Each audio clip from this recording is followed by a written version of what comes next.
नमस्कार and I welcome you to world affairs. मैं Prashant Dhawan. Now कुछ ही महीनों में पाकिस्तान में इलेक्शन होने वाले हैं और इलेक्शन से पहले पाकिस्तान के फॉर्मर प्राइम मिनिस्टर एक बड़ी रैली कर रहे थे एक बहुत ही इंपॉर्टेंट ओकेजन पे। आपको पता होगा कि 14 अगस्त को पाकिस्तान सेलिब्रेट करता है अपना इंडिपेंडेंस डे। तो 14 अगस्त को इन्होंने एक हॉकी स्टेडियम में अपने सपोर्टर्स को इकट्ठा कर दिया और अपने सपोर्टर्स को इकट्ठा करके यहाँ पर पाकिस्तान के फॉर्मर पीएम ने चला दी इंडिया के करंट फॉरेन मिनिस्टर की वीडियो और ये कहा कि ये देखो, ये है एक ऐसा मंत्री जो एक इंडिपेंडेंट सॉवरन कंट्री को बिलोंग करता है। ना मैं चाहता हूं जो ये वीडियो है ये आप देखें। अब मैं आपको दो मुल्कों के फॉरेन मिनिस्टर्स दिखाना चाहता हूं। पहले हिंदुस्तान का फॉरेन मिनिस्टर, उसको हुक्म दिया, उसको कहा कि जनाब आप रूस से तेल ना खरीदें। अब ये गौर से सुने, हिंदुस्तान अमेरिका का स्ट्रेटेजिक एलाय है। हमारा कोई अमेरिका के साथ अलायंस नहीं है, हिंदुस्तान अमेरिका का स्ट्रेटेजिक एलाय है। और उनको जब अमेरिका ने कहा कि आप रूस से तेल ना खरीदें तो उनके फॉरेन मिनिस्टर ने क्या कहा, ये देखें। By purchasing oil for national interest, India is being asked, are you funding this war? Tell me, buying Russian gas is not funding the war? I mean, why is it's only Indian money and oil coming to India which funds, but it's not gas coming to Europe which funds? I mean, I don't know, somewhere, I mean, let's be a little even-handed out here. If countries in Europe and the West and the United States are so concerned, why don't they allow Iranian oil to come into the market? Why don't they allow Venezuelan oil to come into the market? I mean, they've squeezed every other source of oil we have, and then say, okay guys, you must not go into the market and get the best deal for your people. सुना, मैं जिनको समझ नहीं आया मैं समझाऊं। ना ये वाला पार्ट सबसे बढ़िया था, जिनको समझ नहीं आया उनको मैं समझाऊं। ये फॉरेन मिनिस्टर को उन्होंने कहा कि रूस से तेल ना खरीदो। उसने आगे से कहा, तुम कौन होते हो मैं कहने वाले? यूरोप खरीद रहा है तेल उनसे, हमारे लोगों की जरूरत है, हम खरीदेंगे। ये होता है आजाद मुल्क। हमारे जब इनको ये जो इंपोर्टेड हुकूमत ये जब आई तो हमने उनसे बात कर ली थी रूसियों से सस्ता तेल खरीदने की, लेकिन इनकी हिम्मत नहीं थी। यहां तेल की, पेट्रोल डीजल की कीमत आसमानों पे।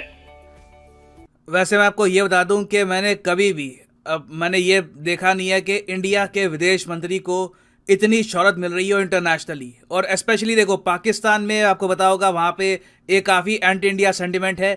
वहाँ पर भी डॉक्टर एस जयशंकर की जो इज्जत है, it is quite astounding to see. Historic है अपने आप में। मैं कहूँगा कि पाकिस्तान की इलेक्शन रैलीज में इंडिया के विदेश मंत्री का स्पीच इंग्लिश में प्ले किया जा रहा है। तो इस वीडियो में हम डिस्कस करेंगे कि क्या genuinely since India oil purchase कर रहा है रशिया से, क्या उसी के बेसिस पर पाकिस्तान भी कह सकता है कि हम भी सस्ता ऑयल परचेज करेंगे? क्या पाकिस्तान के पास जेन्युइनली ऐसी ऑप्शन है?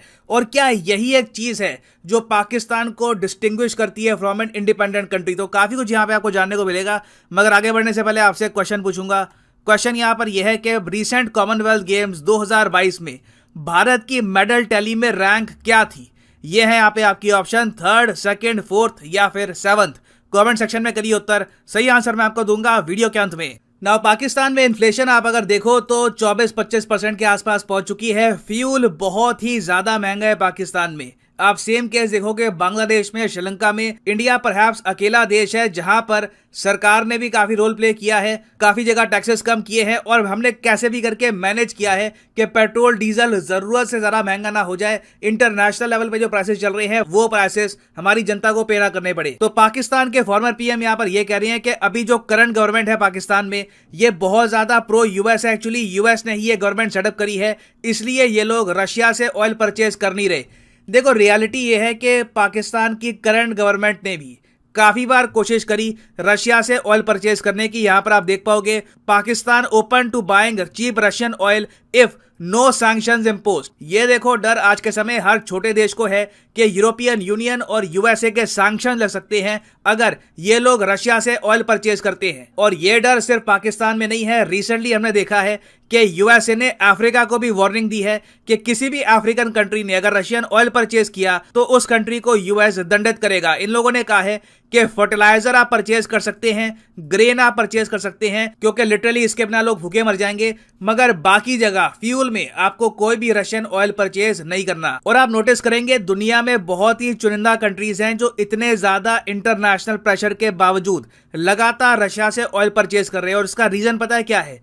इंडिया एक मैसिव कंट्री है। अगर इमरान खान को जेन्युइनली समझना है कि पाकिस्तान आज के समय ऑयल क्यों नहीं परचेज कर पा रहा रशिया से, तो इसका रीजन ही है पाकिस्तान की सेपरेशन। अगर पाकिस्तान इंडिया का पार्ट होता आज के समय तो यहां पर भी इन्फ्लेशन ना होती, यहां के लोग भी एक इंडिपेंडेंट फॉरेन पॉलिसी एंजॉय कर रहे होते। ये बात आपको दुनिया भर में कॉमन मिलेगी। जो छोटे देश होते हैं, जो इकोनॉमिकली वीक कंट्रीज होते हैं, वो कहीं से भी एक इंडिपेंडेंट फॉरेन पॉलिसी चला नहीं पाते। इमरान खान के टाइम में भी आप अगर देखो तो कोई ऑफिशियल एग्रीमेंट साइन हुआ नहीं था पाकिस्तान और रशिया के बीच में ऑयल का। इमरान खान ने कहा कि कोई चिट्ठी आई थी वगैरह, but in reality no official agreement was ever signed. अब यहां पर आप पूछ सकते हैं मगर पाकिस्तान को कौन सा प्रेशर है यूएसए का, सिंस पाकिस्तान आज के समय काफी हद तक प्रो चाइना बन चुका है, चाइना के साथ खुद को इन्होंने अलाइन कर लिया है। देखो यूएसए की जो वार्निंग है, यूएसए का जो प्रेशर है, ये इंडिया पे भी आता है, मगर हम इसको इग्नोर कर देते हैं क्योंकि हम इतने ज़्यादा डिपेंडेंट हैं नहीं यूएसए पर अपने इकोनॉमिक सर्वाइवल के लिए। अब फॉर एग्जांपल रिसेंटली हमने देखा कि पाकिस्तान के आर्मी चीफ को खुद यूएसए को कॉल करना पड़ा, किस लिए? ताकि international monetary fund loan disburse कर पाए पाकिस्तान की गवर्नमेंट को। अब आप सोच कर देखिए, ये काम पाकिस्तान की मिलिट्री संभाल रही है, तो क्या आज के समय इंडिया को आईएमएफ की आवश्यकता है? क्या इंडिया के आर्मी चीफ, हमारे प्रेसिडेंट, प्राइम मिनिस्टर यूएसए को फोन करते हैं रिक्वेस्ट करने के लिए कि प्लीज जो हमारा लोन है ये रिलीज करवा दो? तो इसका आंसर है नहीं। तो देखो, पावर में चाहे इमरान खान हो, पाकिस्तान में कोई भी हो, इनकी जो डिपेंडेंस है यूएसए पर बहुत हाई रहेगी और उस डिपेंडेंस की वजह से ही ये लोग रशिया का ऑयल परचेज नहीं कर पाएंगे। और अगर पाकिस्तान को जेन्युइनली एक इंडिपेंडेंट फॉरेन पॉलिसी चाहिए, जेन्युइनली ये लोग चाहते हैं कि इनके यहाँ भी डॉक्टर एस जयशंकर जैसे विदेश मंत्री आए, क्योंकि मैं आपको ऐसे बात बता दूं, देखो डॉक्टर एस जयशंकर साहब बहुत आर्टिकुलेट स्पीकर हैं, इंग्लिश बहुत अच्छी बोल लेते हैं, फॉरेन पॉलिसी में इनका बहुत एक्सपीरियंस है, मगर जो बातें इंटरनेशनल स्टेज पर जयशंकर साहब बोल पाते हैं उसका रीजन यही है कि एक मैसिव पॉपुलेशन, 1.4 बिलियन की पॉपुलेशन इनके पीछे है, एक स्ट्रॉन्ग इकोनॉमी इनके पीछे है, एक स्ट्रॉन्ग गवर्नमेंट इनके पीछे है, तभी जयशंकर साहब प्रॉपरली खुद को एक्सप्रेस कर पाते हैं वर्ल्ड स्टेज पर। तो पाकिस्तान को अगर जेन्युइनली इस टाइप की सॉवरेंटी चाहिए, इस टाइप की इंडिपेंडेंस चाहिए, तो सबसे पहले तो इंपॉर्टेंट ये है कि इनकी आर्मी को इनको काफी कमजोर करना पड़ेगा। जी हाँ, इनकी आर्मी इतनी स्ट्रांग है कि इनकी खुद की गवर्नमेंट के कंट्रोल में नहीं आती। अभी रिसेंटली देखा गया कि पाकिस्तान में एक लेफ्टिनेंट जनरल है फैज हमीद, जनरल बाजवा ने फैज हमीद का ट्रांसफर कर दिया ताकि यूएसए की गुड बुक्स में ये रह पाए। आप देखोगे पाकिस्तान में जो भी प्रो यूएस टिल्ट होता है ना, वो एक्चुअली इनकी आर्मी डिसाइड करती है। और इवन पाकिस्तान की जो कमजोर इकोनॉमी है उसका भी मेन रीजन इनकी आर्मी ही है, क्योंकि इनकी आर्मी इनके बजट का बहुत ही बड़ा पोर्शन अपने पास रख लेती है। और काफी बार पाकिस्तान की आर्मी पे ये भी आरोप लगे हैं कि इस बजट की एलोकेशन ये बहुत ही करप्ट तरीके से करते हैं। जो इनके हाई रैंकिंग ऑफिशियल्स हैं ये काफी बार इस पैसे को खुद यूज कर लेते हैं बाहर इन्वेस्टमेंट्स करने के लिए। आज के समय आप अगर जनरल बाजवा देखो पाकिस्तान के, इनके मिलियंस ऑफ डॉलर्स के निवेश आपको मिलेंगे यूएस में, वेरियस अमेरिकन कंपनीज में। तो जब इनके आर्मी जनरल की इतनी ज्यादा इन्वेस्टमेंट्स होगी बाहर के देशों में, तो ऑब्वियसली पाकिस्तान कभी भी एक इंडिपेंडेंट कंट्री नहीं रहेगा। तो इन रियलिटी देखिए, ऑयल एक बहुत ही छोटा फैक्टर है यहाँ पर। अगर पाकिस्तान को जेन्युइनली इंडिया की फॉरेन पॉलिसी फॉलो करनी है तो इंपॉर्टेंट यह है कि इनकी मिलिट्री अपना रोल समझे और गवर्नमेंट को ओवर पावर करने की कोशिश ना करे। मगर प्रॉब्लम यह है कि इमरान खान ये बात भी खुल के बोल नहीं सकते, क्योंकि पाकिस्तान की सरकार ने मिलिट्री के दबाव में आकर एक लॉ पास कर रखा है कि कोई भी अगर इंसान पाकिस्तान में इनकी आर्मी के खिलाफ ओपनली स्टेटमेंट देगा तो सीधा उसको हो जाएगी जेल। इस डर से आप देखोगे पाकिस्तान में काफी बार लोग खुल के आर्मी का नाम नहीं लेते। पाकिस्तान में काफी बार ये लोग कहते हैं एस्टैब्लिशमेंट, कि एस्टैब्लिशमेंट किसके साथ है, एस्टैब्लिशमेंट क्या कर रही है। तो अभी मैं आपको बता दूं, आने वाले इलेक्शन में अगर मान लीजिए इमरान खान जीत जाते हैं, पावर में आ जाते हैं, तब भी रशिया का सस्ता तेल पाकिस्तान परचेज नहीं करने वाला जब तक पाकिस्तान की आर्मी मेन पावर संभालती है पाकिस्तान में। ना वापस आते हैं क्वेश्चन की तरफ कि इंडिया की रैंक क्या थी रिसेंट कॉमनवेल्थ गेम्स 2022 में। तो सही उत्तर यहाँ पे है option C is the right answer. 4th है इंडिया की यहाँ पर रैंक। याद रखिएगा, it is quite important for exam perspective.